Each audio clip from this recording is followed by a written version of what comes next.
ақшамен қандай қатынаста болу керек? Сіздің ақшаға деген көзқарасыңыз.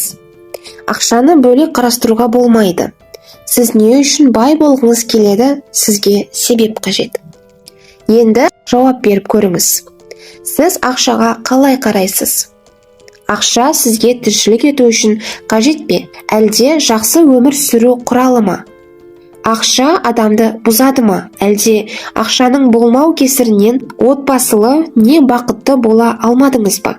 Әркімнің өз көзқарасы бар. Есіңізге түсіріп көріңіз. Бала күнімізде қандай әңгімелер еститін едік? Ақша адамды бұзады. Кішкентай балаларға ақша беруге болмайды. Сіз бай адамның рақымды болғаны туралы фильм көрдіңіз бе? Біз бай адамдар жоқ қоғамдық құрылыста өсіп ер жеттік. Кейбір адамдар басқаларынан жағдайы сәл жақсырақ болды, бірақ бай болмады. Барлығы көп ақшалы болудан қорықты.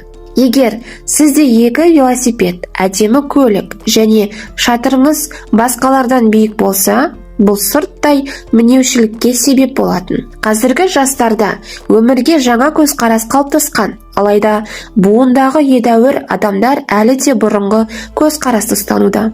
Заман өзгерді, алайда көп адамдардың санасы әлі де жаңа өмір тәртібіне үйрене қойған жоқ. Сондықтан олар, мен көп ақшаны не қыламын? Жанұяда тыныштық болса, ұрыс керіс болмаса, балалардың дені сау болса, болды деп ойлайды. Үлкен ақша мұндай отбасыларға бақытсыздық алып келуі мүмкін. Себебі бай отбасыларда барлығы жақсы болмайды деген мысалдарға сенеді. Жиі мұндай ақпараттар біздің еркімізге қарамастан саналы деңгейде жұмыс істейді.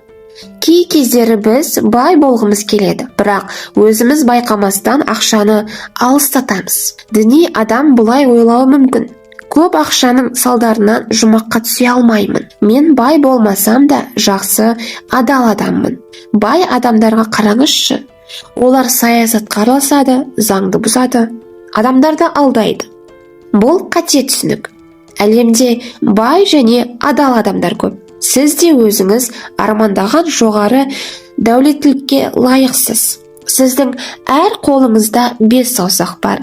Сіздің бір саусағыңыз басқасынан қажеттірек деп ойламайсыз ғой. Барлық саусақтарыңыздың маңыздылығы бірдей.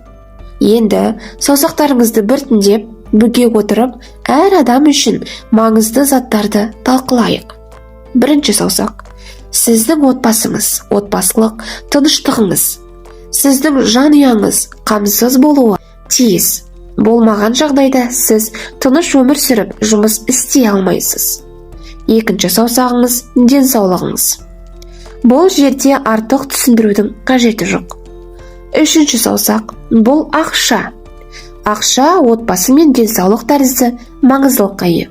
Кей адамдар алдымен ақша табу үшін денсаулығын құртады, ал сосын денсаулығын қалпына келтіру үшін тапқан ақшасын жұмсайды. Осылайша өмір өтеді.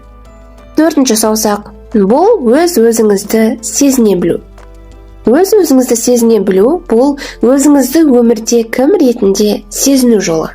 Әдетте бұл жағдайға ешкім көңіл аудармайды. Сондықтан көңіл күйде, жұмыста өзгерістер болып тұрады. Өзіңізді жақсы сезіну үшін өмірде өзіңізді кім деп ойлайтыныңыз, кім деп көретініңіз, кім деп сезінетініңізді анықтап алу қажет. Сонда әр күніңіз нәтижелі болатыны анық. Егер адамның көңіл күйі жақсы болса, жұмысы да өнімді болады. Ал егер жұмысы жақсы жүрсе, демек жұбайы да, балалары да риза болады. Бесінші саусағыңыз. Бұл өміріңіздің мақсаты.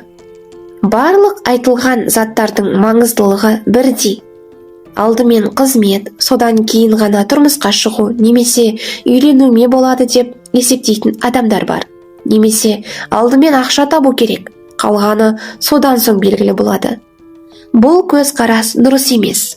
Өмірдің барлық саласы бірдей маңызды. Өмірді кейінге қалдыруға болмайды.